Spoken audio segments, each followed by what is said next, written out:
This is Volvo's 360C concept car, and it's just one idea of what completely driverless cars might look like one day.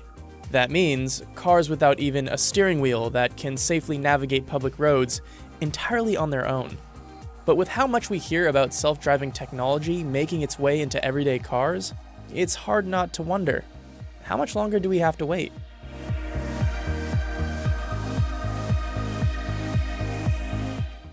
Understanding just how far we've come with self-driving technology can be a bit tricky. To help define how sophisticated the automated technology actually is, the Society of Automotive Engineers classifies these systems using 5 levels. Level 1 is driver assistance, where the vehicle is able to control steering or braking, but not both simultaneously. Level 2 is partial automation, where the car can assist with both steering and braking simultaneously, but your attention is required on the road at all times. Both Tesla's Autopilot and General Motors' Super Cruise are examples of this. Level 3 is conditional automation, where certain circumstances allow the car to handle most aspects of driving, and the driver has the ability to temporarily take their eyes off the road.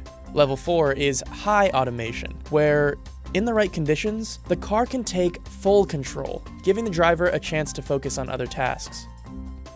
And level 5 is full automation.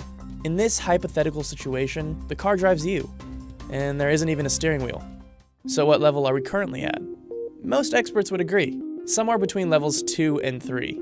However, one of their biggest concerns is the public's misconception that we're much further along. So, is it simply the limits of these automated systems that's holding us back? Actually, there are a number of other factors in the way. For starters, our roads. Simply put, many roads, especially in the United States, are too much of a mess to support cars that can drive by themselves. So while many individuals out there are really working on the development of self-reliant automation, in essence, a robot that's fully capable of making its own decisions in today's infrastructure, the reality is today's infrastructure is not well equipped for autonomy.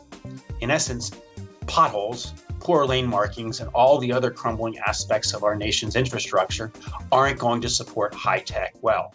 In addition to more public roads needing signs and lane markings that self-driving cars can clearly make out, vehicles need to be wirelessly connected with that traffic infrastructure, as well as one another, in order to interact with the world around them flawlessly. Fortunately, automakers like Volvo already have technology that allows their cars to communicate with each other and alert drivers of hazards via a cloud-based network. This type of connected technology is being tested even further within driverless cars at M-City, a 32-acre mock city and testing facility at the University of Michigan. So what are connected vehicles? When we say connected at M-City, we're really referring not to streaming Netflix into your passenger seat so much. That's a pretty solved problem in industry. But in how vehicles and infrastructure can be connected together for lots of other benefits like safety. The idea is a low latency way for vehicles to tell other vehicles and anything else that wants to listen where they are and where they're going. So, once traffic infrastructure and communication is handled, what else do we need to address? Well, traffic laws. Governments have a number of important decisions to make in society's transition to self-driving vehicles. In the beginning stages, they'll have to define what weather conditions are appropriate for vehicles to be operating fully autonomously. This is due to the fact that many of these car systems can be disrupted by rain and snow. One industry they could look to for guidance is the airline industry, who doesn't hesitate to cancel flights in inclement weather. They'll also have to initially find a way for autonomous vehicles to safely navigate public roads amongst traditional cars. A possible solution could be designated lanes, similar to the high-occupancy vehicle lanes found on highways and bus lanes found in certain cities. Being able to travel through New York City and sleep the whole time, I don't think we're anywhere close to that, probably several decades away from that.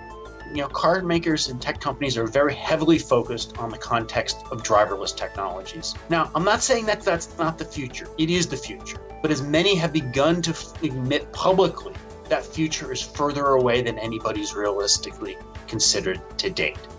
We as humans are really good at predicting the future. We're not so good at the timelines. And the timelines to driverless technologies changing how I live and move is probably in the order of several decades, if not further away.